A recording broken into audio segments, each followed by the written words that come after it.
I'm Brian Young. Apparently I'm in charge of this today. We might need a bigger boat. But maybe we won't. That beat me to it. Yeah. Well, if you want to chum, you can chum some of this. Well, I would. We haven't even started. You've already won the panel. That's okay. Okay, we'll go slow ahead. So this is Jaws. Just to introduce myself, my name is Brian Young. I'm an author. I write books, and I'm also a journalist and film maker and film nerd. I write for Script Magazine, and I write about screenwriting there and interview filmmakers, and am a huge just film nerd for StarWars.com for 10 years, and for /Film for more years after that. I wrote a column called The Cinema Behind Star Wars, and wrote the cinema influences behind Star Wars, and that included Jaws, which Star Wars is actually, especially with Clone Wars and Rebels, actually taken a lot of inspiration from Jaws and sort of examined that quite a bit. So done a lot of scholarly work in those sorts of arenas in a journalism setting with Jaws, and I just really love Jaws in ways that is really hard to describe.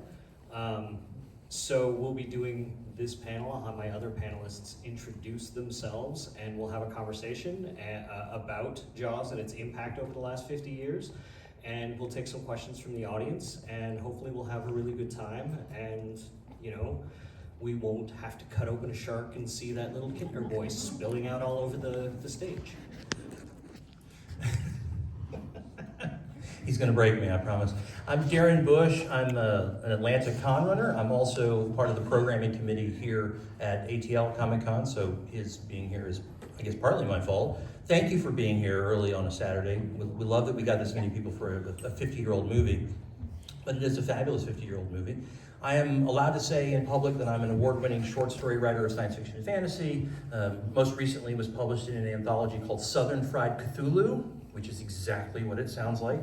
And I probably saw this movie too young, just like most of the movies of that era. Very nice. I've purchased that book. Southern Fried. It's not. I haven't read it yet. It's in the TBR. I purchased it. Thank you. Yeah, of course. It looks very good. Yeah. So hi, I'm Hollis Jo McCullum. I'm a nationally award-winning dark fantasy author. I'm in the dealer's hall at G12 if you want to come by and see my books and all of that. I have 2 different fantasy series: the Rashan series, which is epic dark fantasy with inspired romantic subplots, more classical fantasy vibes, and then I have my dark historical fantasy, which is a little bit harder to read, definitely more trigger warnings because I'm super honest about history, because my degree is in history with a specialization in the ancient Etruscans. So yeah, I dig into the realities of what people did to each other and still do. But yeah, that's it. And I love Jaws. I saw Jaws far too young.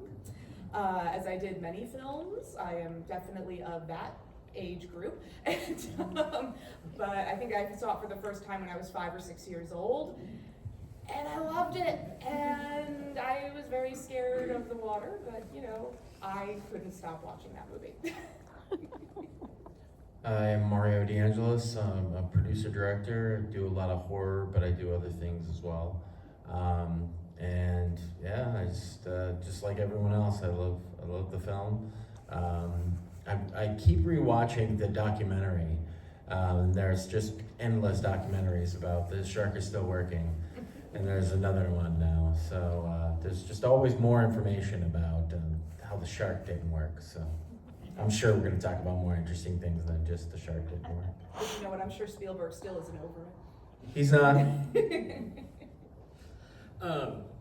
I want to talk first just about how Jaws sort of changed the landscape of movies as a film. You know, we've heard a lot and been reading a lot as people have been doing retrospectives of Jaws over the last 50 years. You know, we hear a lot, it was the first blockbuster and it sort of changed the way films were consumed, and it created the summer blockbuster season in a way that, you know, the summer movie season didn't really exist in the way it does today before Jaws. And I'm wondering if you want to kick off with that and sort of start the discussion there and talk about what made Jaws different and why it did that.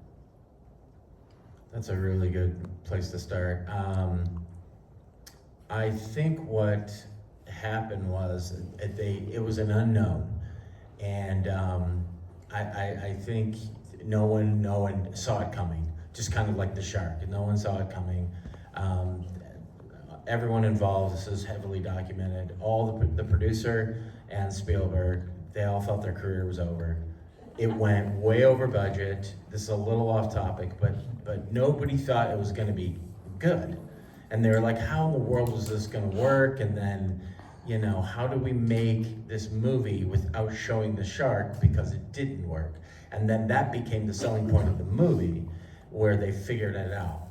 And so one thing I think is that it's not all Spielberg, but he was open to the process and he didn't pigeonhole the thing, and it turned into this masterpiece. So I think people didn't see it coming. And then he has famously gone on record and said he knew that they had a hit on their hand the first time he walked into a screening, and it was dead quiet, and then there were a bunch of scares and there was a bunch of screaming. Then he knew that he would have a career. So I think and then it just caught on from there, and it was just like wildfire. And then, just like you said, it started the whole thing about summer blockbusters. And no one knew that was possible. Well, I honestly like the tension build, like you said.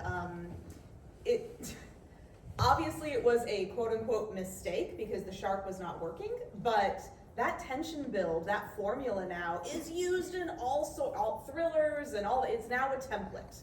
And it works because the unknown is so much scarier than the known, because you build it up in your head, and so accidentally they made it brilliant. And I think that's probably the real lasting legacy of Jaws.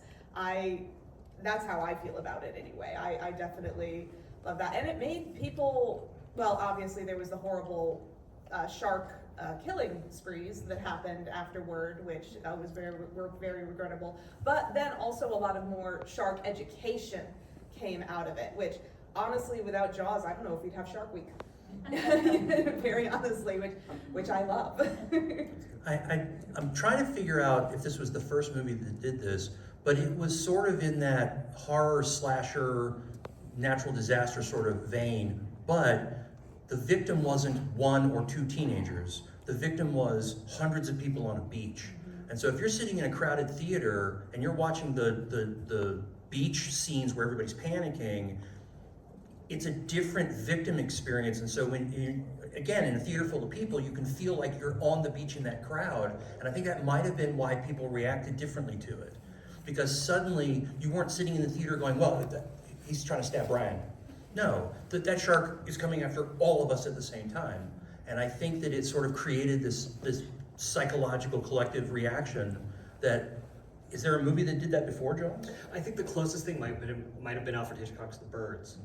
Yeah. Which actually, one of my favorite anecdotes about Steven Spielberg and Jaws actually is an Alfred Hitchcock story. Spielberg was obviously a very huge fan of Alfred Hitchcock, and he tried to meet Alfred Hitchcock when he was shooting Family Plot.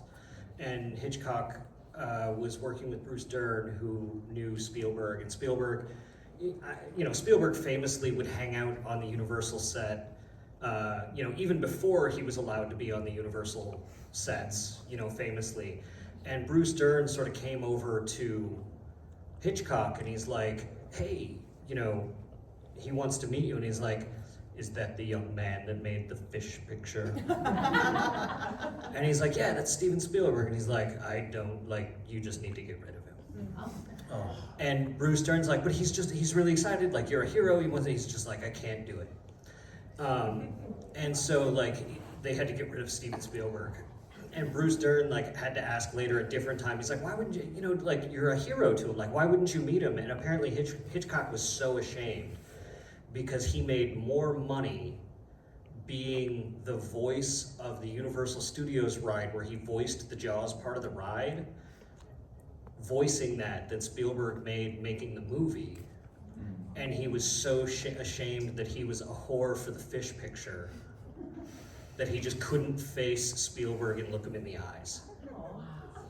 So he couldn't do it. So Spielberg never got to meet Hitchcock because of the fish picture, and Alfred Hitchcock was a whore. But yeah, The Birds was as close to that, I think, as we got. That's a good one, and that's a good reference. The Birds was another one of those movies that sort of made the American movie audience go, wait, what? The other thing I wanted to say, and I think Mario touched on this, but I wanted to let you know that, like, if I ever see a yellow barrel, I just panic. Especially if Right? it pops out of the water. Oh yeah, like, You know, one's not so bad, but two will never go down with two. But three, I need to invent a helium balloon that looks like the yellow barrel, and you're just walking along with 3 of those balloons, and everybody's like, ah! Actually, I'd love to see that cosplay. I've got a year. I'll report back next year. Okay, yeah. You know what? I'm gonna get a shark onesie. I'm gonna get some inflatable yellow barrels and Oh. like make a cardboard water line. That's what's happening next. Homework. I think one of the things that makes Jaws stand out and why audiences reacted so well to it, not so much that it's a terrifying horror or that it has something that taps into some of that primal fear, but it's extremely well made. And that when you look at those movies that stand the test of time or movies that hit in that popular culture vein, it's never the movies that feel very disposable. It's the movies that are well made and can be rewatched. And I swear every time I've seen Jaws, it offers a new layer, it offers a new understanding, and it offers that at a layer of character, it offers that at a layer of story, it offers that at a layer of filmmaking, it offers that at a layer of point of view. And whether it was because, you know, whatever reasons, whatever alchemy went into making that movie the masterpiece that it is, it became perfect. Whether that was the work of Spielberg in the editing room and his fastidiousness in making sure that he handcrafted everything. You know, quite famously, the editor, he was working at her pool house, right, where she did her editing, and the sequence where Mr. Hooper goes into the water to check out the bite in Ben Garner's boat, and Ben Garner's head floats into the frame. Yeah. That was something that he wasn't getting the reaction in the test screenings that he wanted. And so while they were in the editing room, he went into her pool and reshot that to get exactly the reaction that he wanted to, because he was still manipulating that as a master at every turn that he could, in ways that he could, to make sure that he was manipulating the audience exactly the way he needed to. And he was putting decision and care into every shot and to every choice he was making. It wasn't like, he wasn't making the film willy-nilly. Like, it's a masterpiece of point of view and audience manipulation in a way that I just don't think you see people putting that care into movies as much anymore in the genre or the budget range that Jaws was made at that time. Right? Like, the way the film is designed from a point of view standpoint is just so much better than I think most people put that level of care into, that it works on a subconscious level of the audience in a way that's just head and shoulders above most filmmakers, and it's why Spielberg is Spielberg. Can I skip ahead to John Williams because it's relevant to what you were just saying? Yeah. Okay. First of all, John Williams, right? We do a whole panel on just like 3 or 4 measures of his music from various different movies. I saw a documentary just a couple of weeks ago, actually. Jaws, for some reason, just shows up on my YouTube suggestions. I wonder why. So I watched this documentary about John Williams and his music, specifically in this movie, and I've seen this film about 24 times. I've never thought about it this way. And basically what they said was that Spielberg and Williams intentionally lie to you with the music at a very key moment, which some of you, I see heads nodding, So John Williams does this beautiful job of creating a musical vocabulary for all of his films. It's one of the reasons why he's John Williams. In Jaws, you know that dun right, that there is another character in the film which is sort of the herald or the chorus, and it's his music.